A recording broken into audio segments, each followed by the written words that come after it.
Hello everyone, welcome back to another video. Sorry, the chair is a little creaky. I'm looking for a new one. Welcome back to the video of Saturday Sit Down. And today we're going to talk about the degradation of American society. And it's really a subject I've thought about and actually did more research into. No way! I've I spent more than an hour looking into something, and it's been a subject on my mind. All right, woke up, read the Bible, 7 chapters a day. But I wanted to talk about it, the five W's: who, what, where, when, and why, and covering all of that together and really discussing it and getting into it. My voice is going out now that I want to talk about it. Who's it? Who am I talking about? Well, every Americans, right?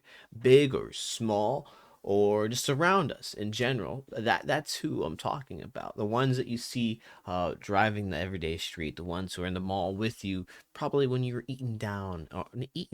sitting down, eating, watching this, most likely.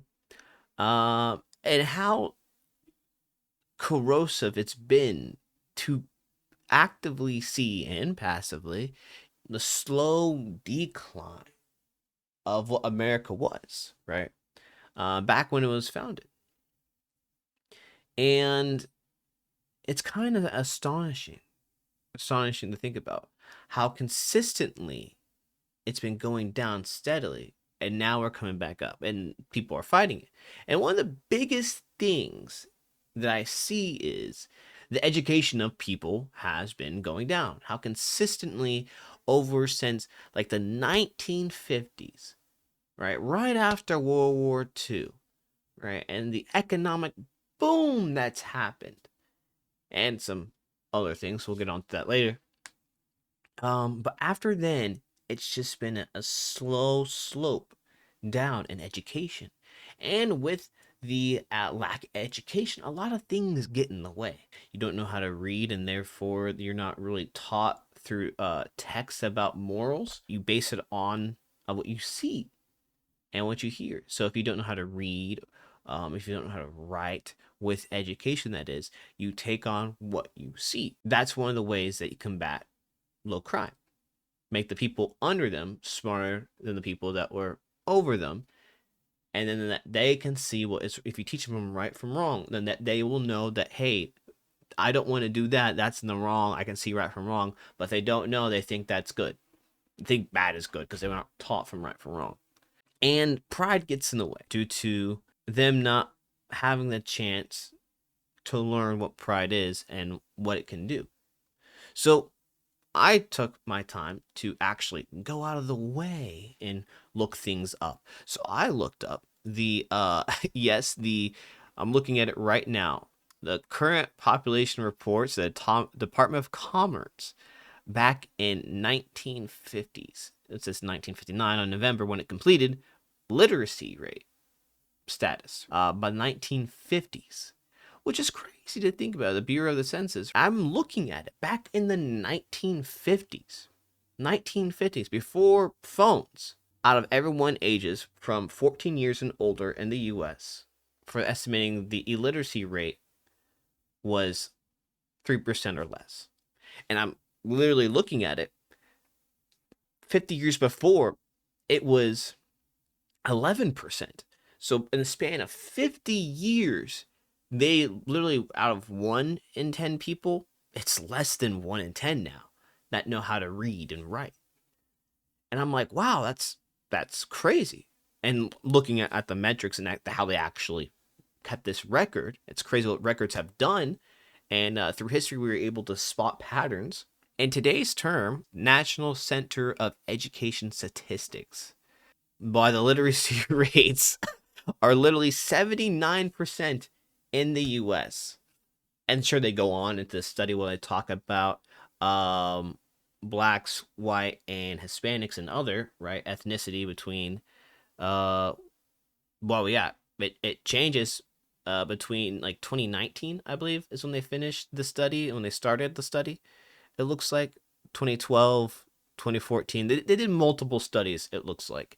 But more people done it currently at today's age of the big 2-6. Out of 100% of people, only 70-ish people know how to be competent in reading and writing. And that's kind of mind-blowing. Now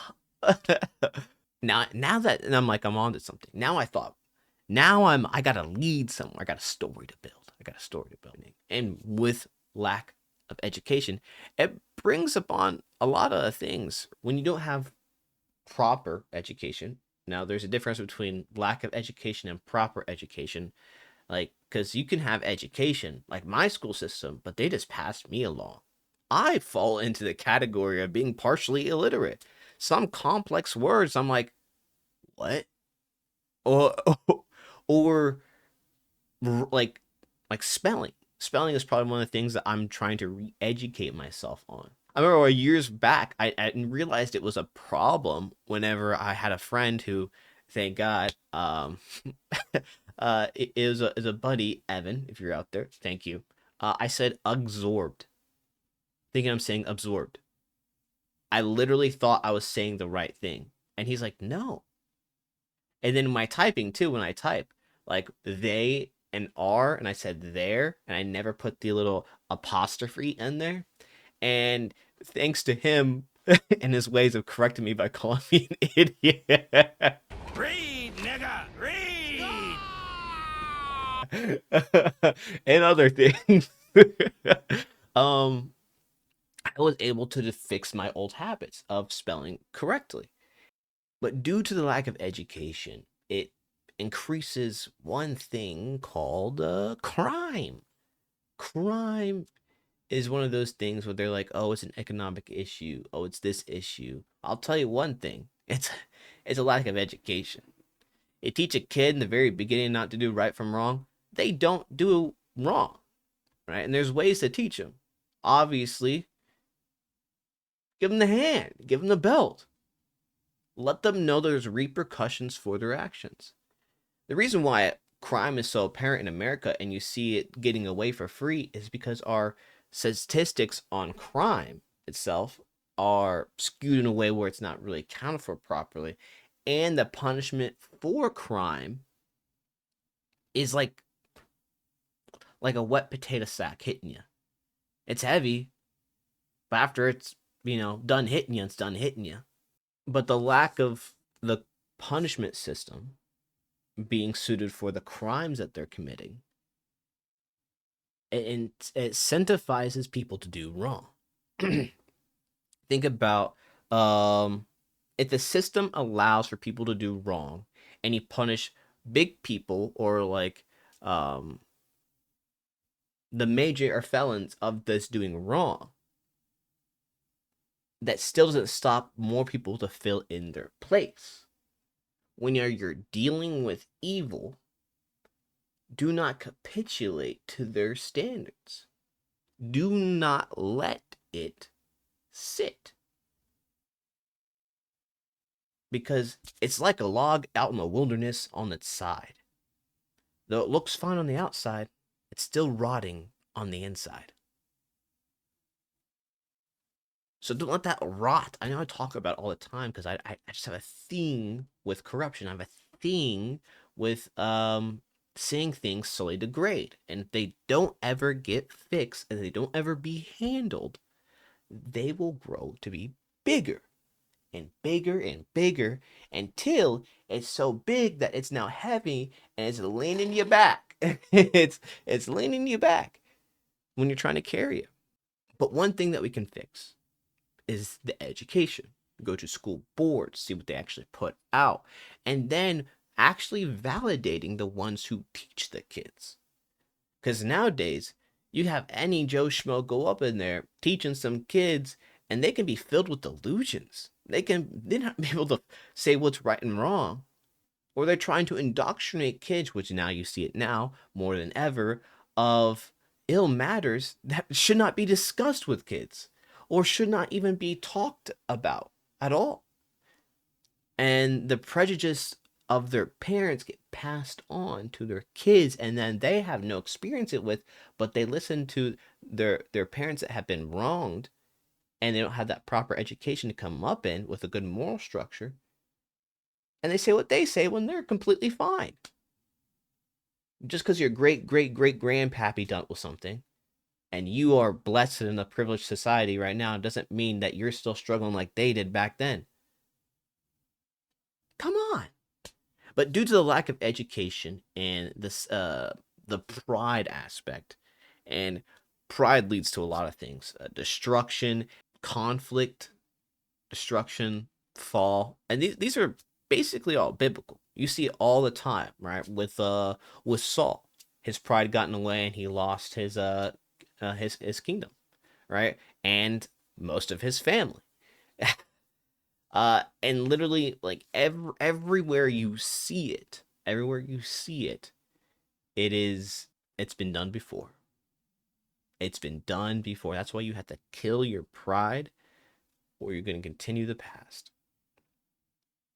So, education. We're talking about the problems. We can talk later on how to fix it, or you guys could take initiative yourself. Like even myself talking about a situation, it's so easy to talk about it and why about it, but how do we fix it? Now I'm working on ways on how to fix it. Well, trying to get some glory myself. There's ways that everyone can contribute. There is ways, because pride gets in the way. Education's like, oh, I don't need to read that. I'm already educated. Oh, I don't need to learn this. I already know what I'm doing. It blocks paths to further development. It blocks paths, myself included. I had to literally slaughter my pride, um, to be able to be instructed. That's why when people say, "Oh, I'm grown," right? That's pride getting in the way. You're gonna tell a grown man, I'm a grown so and so. I'm an adult." That's pride getting in the way. But when you're a child, you're learning. Whenever you humble yourself to be like, all right, hey, let me take a step back. Let me listen for a bit. Then I'll decipher where if you know what you're doing or not. That's why having self constraint and discipline, is beneficial to a lot of people, because they at least listen first and be like, like I heard a saying: be fast to listen and slow to act. Slow is smooth, smooth is fast. Why do those two come together? Well, when you're fast to listening and to hearing them, you can comprehend it, cycle through it, and when you slow to act, it stops up from you being rash. And then you can see, oh, that wasn't a good thing, right? So that's why you got to listen to your noggin, not your heart. People say listen to your heart. That's the world telling you listen to right and wrong. Don't listen to your heart, because the body is a bunch of chemicals, right? But your mind is completely different. Your mind, your conscience, not your actual organ itself. And a lot of things get in the way of education. I want to say phones. And phones themselves do a lot of things. Do a lot of things. Especially with, what was it, my generation? I think I'm not millennial. I'm Gen Z. I'm like on that cusp. I'm an '01 baby, if you guys haven't figured out.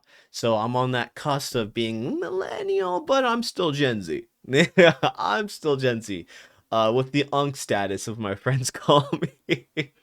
uh, but with phones and education, and I see a lot of times with technology and education, is that they become out stupider than they were in with regular books and reading and learning how to do the OG ways. It's crazy how that all applies together. Well, one, because with technology, it's gone to a way where the monetization of the algorithm now, with people clicking through and using it, is through attention spans, and other things.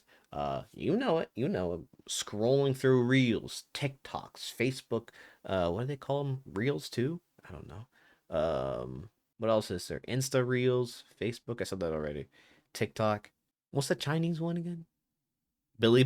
I don't know. I think that's the Chinese YouTube. But with phones and technology, it leads to distraction.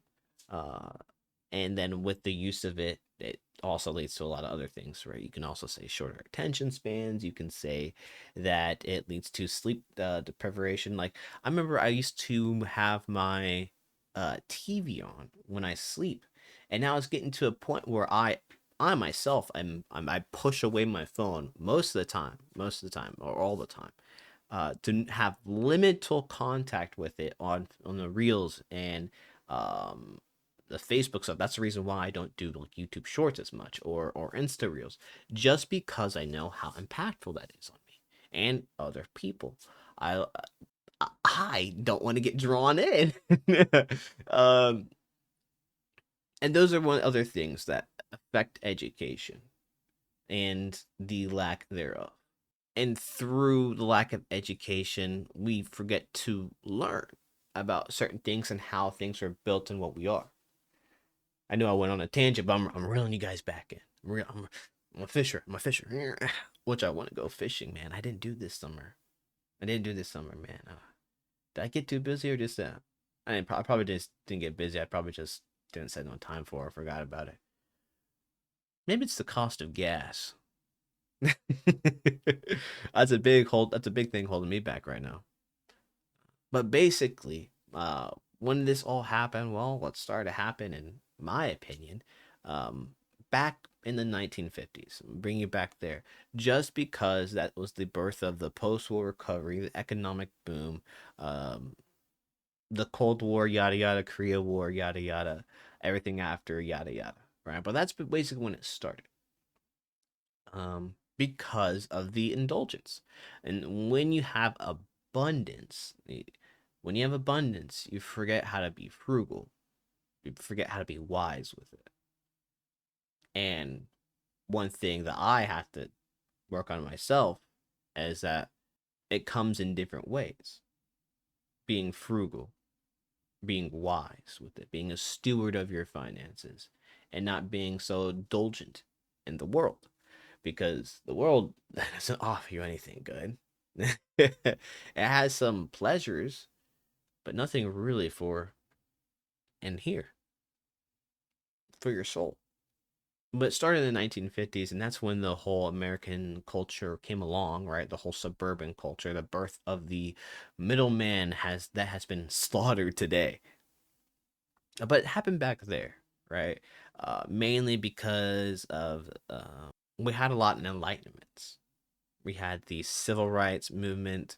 You had the was it vaccines that were being created, and also the space like development. The birth of technology started to explode. Well, even more actually after the post-war or during the wartime innovation, which a lot of people should thank the wars, because now we have bleach, we have Clorox, all the cleaning supplies we have today. Well, mainly because of the atrocities of those years past. The great USA, how far it's fallen. And let's talk about why. I say lack of education, the lack of education that's targeting the kids. Remember, the enemy is always targeting the kids. Why? Because they're very easily programmed. Right? They're a sponge. They take in everything. They repeat everything that you do. That's why when you're raising kids, you got to be very careful what they see, hear, and see you do. Two different things. And I remember being a kid. I snuck in and I watched what was it, Mr. and Mrs. Smith, when I was young, and I was exposed to the world too early, and I'm still dealing with those problems today, if you know what I'm saying. But you got to be careful. You got to be careful of what you let your kids see, what your kid watches. That's why when it says parent well, like old Disney movies and old shows used to say PG-13, the advisory of a parent, or have a parent with you to watch. But it's never supposed to be with them. It's always supposed to be for them. If you're trying to guard their minds and education of those who are going to be taking care of you later, the next generation, you must make sure whatever they're consuming through their eyes and ears and actions are justly. Because if not, they will do wrong. I mean, you already see it today. I'm going to talk about it. The American, remember, American black community. Because we're talking about America today. Because in so, There's a lot of problems within there, right? There were a lot of, I would say, birth of the 1950s, and since then onward, there has been the replacement of the father figure within every household, and it's been replaced with the government, the state. And doing so, they had that lack of education of a good dad, a good father, right? And when you see one that's good, most men, say most, develop to be just like their dad, and women develop to be just like their mother. Why is that? Because we're already programmed to see, oh, my dad was a great, just man. I'm going to be as great as him, or try to accomplish, be like him, to be just, honorable, and be righteous. Now, if my dad was a fool, which he's not, and he went out there cursing all the time, gang banging, doing all their stuff, I think that's acceptable, especially when the crime system doesn't punish him, especially when nothing else out there reprimands him and he gets away with it. And I see him that he's having fun, he's able to smoke, drink, and do all other stuff. Oh, I'm gonna do the same thing because it's so easy to do it. It's so easy to give in because he's doing it. My dad did it. Why can't I? He was living it up, had a new woman each night. Or they see their moms grow up and then they're out there being loud, sassy, whatever, getting the way they want. All they gotta do is just pester, pester, pester, pester until the raging woman gets whatever she wants, just to get her to shut up. You know, you don't give in to that. Hey, shut up or leave. Tell them to be quiet. um, Same thing with a man too, and it goes for both ways because they see it. They see it. So guard your ears and eyes because your body doesn't know until your mind learns what's right and wrong. And other than that tangent aside, I seem to when I'm going on it, sometimes things click and they go with me. I'm like, oh, let me talk about this. Let me talk about that. And another thing that it's why, it's because of sin, right? And if we want to understand why, and if to, people always want to debate, right? You believe in evolution, you believe in nothing, you believe in God, you believe in whatever you say. I say, I believe in creation. That's what I believe. And some people will explain how the dinosaurs. Easy.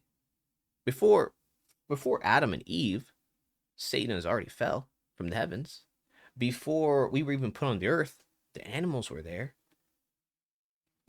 So we don't truly know how old the earth is.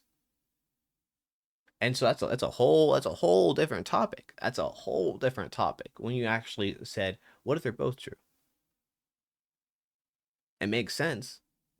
Because Satan wasn't, you say, hey, leave. No, he was cast out.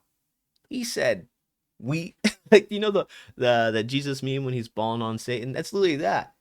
But instead of that ball being a basketball, that was Satan. He's being taught, he's being shot down from the heavens to the earth. What do you think? The earth said the ouch? You didn't think that would happen? So, time, they never talked about time there during the creation. And when you think it like that, and it's like, oh, we just have an enemy, Satan, who wants nothing other but kill, steal, and destroy, and nothing other than to destroy what we were made in the image of because of his pride.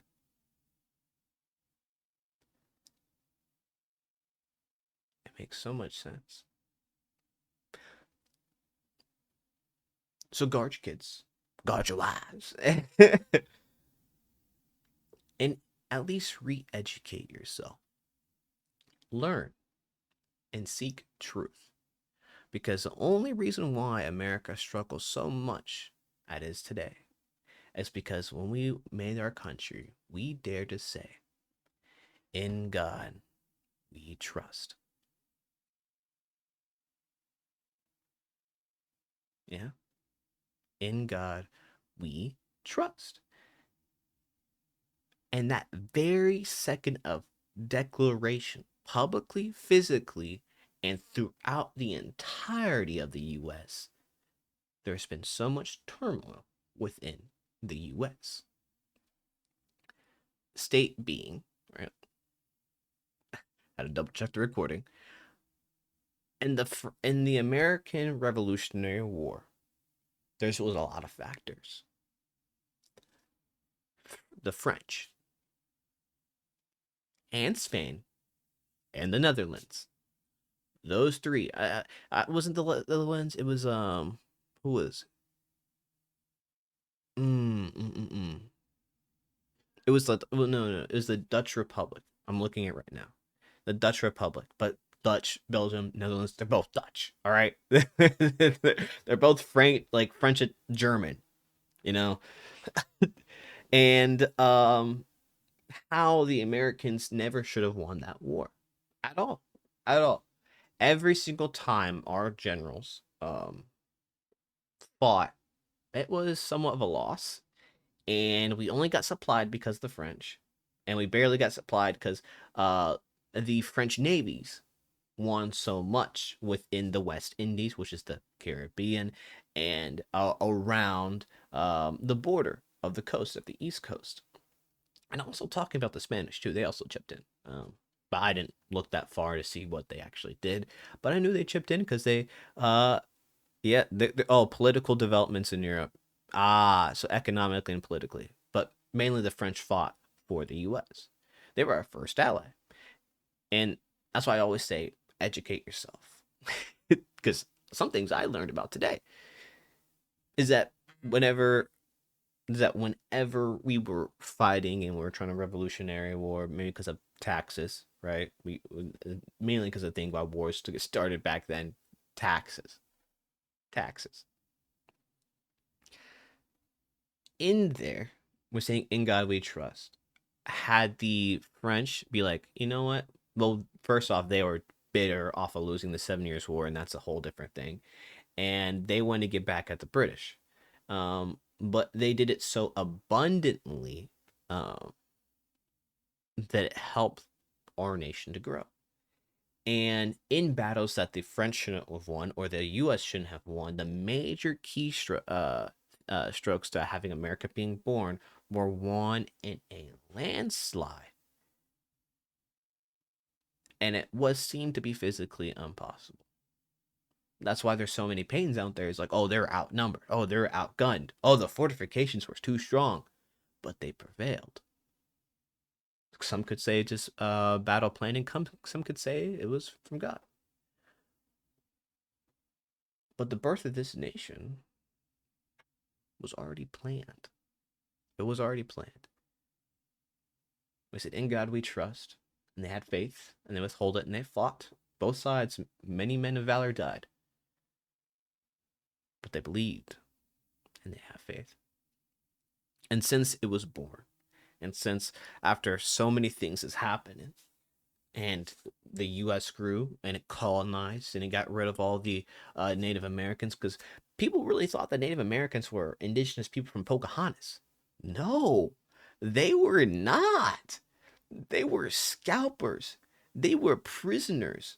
Like not prisoners. They were slavers. they they hated everybody that wasn't them. Like their tribe. If they're from a different tribe, it's like, nah, don't like you. If we go into fight, I'm gonna wipe out your entire tribe. None of you live. None. None. They took their bodies, either mutilated, sacrificed, or did whatever. And that was like in the great like plains ish area or on the coast or don't even get started on the like in California. There was a lot of bad ones there. And so they pushed in, even the Iroquois in the Great Lakes area, which is north central east ish area, next to Wisconsin, Pennsylvania, and Iowa, New York too, in that area up there. I don't remember. They had a confederation, but they still threw hands. Before they had a confederation, they're like, "Hey, man, we're losing too much people on both sides. Let's take one of these. Let's confederate with ourselves and had trade." Until Westerners got involved, and they just hated everybody. Um, yeah, yeah. So it's really crazy to think about how the birth of the US was influenced. And we said, in God we trust. And we decide to defy the norms, right? We established the entire country on that one phrase. And now, over hundreds of years, decades, it has been going downhill, slowly but surely. And we were able to maintain relevancy through some bad acts and some good. Well, actually, majority good. But people like to focus on the bad stuff. Majority good, though. And it's sad. It really is sad. One day, I will fix it. I will fix it. But for right now, I'll just observe. Because right now, I need some glory. So if you like the video and you like me talking and yapping, this is Saturday sit downs. I started to be a little bit more constructive. I saw a buddy of mine do a vlog, and I was like, you know what? I got something in my game. I got something in my game. He comes out a little too natural with this, so I got to step up my game. Can't just be throwing slop every time. Um, really thinking about it. So make sure you like, comment, subscribe if you have something to say. Or wait, I said that kind of backwards. I said that kind of backwards. But like, comment. Uh, I would love to chat. I reply to everybody quite frequently. I'll say somewhat frequently. I had to check myself. I had to check myself. But somewhat frequently. So do that. Yeah. Like the video, share it to a friend, see if they have the same opinions. Because you guys can at least share opinions doesn't mean you guys have to agree on everything. And just because you guys don't have the same opinion doesn't mean you have to hate on somebody else.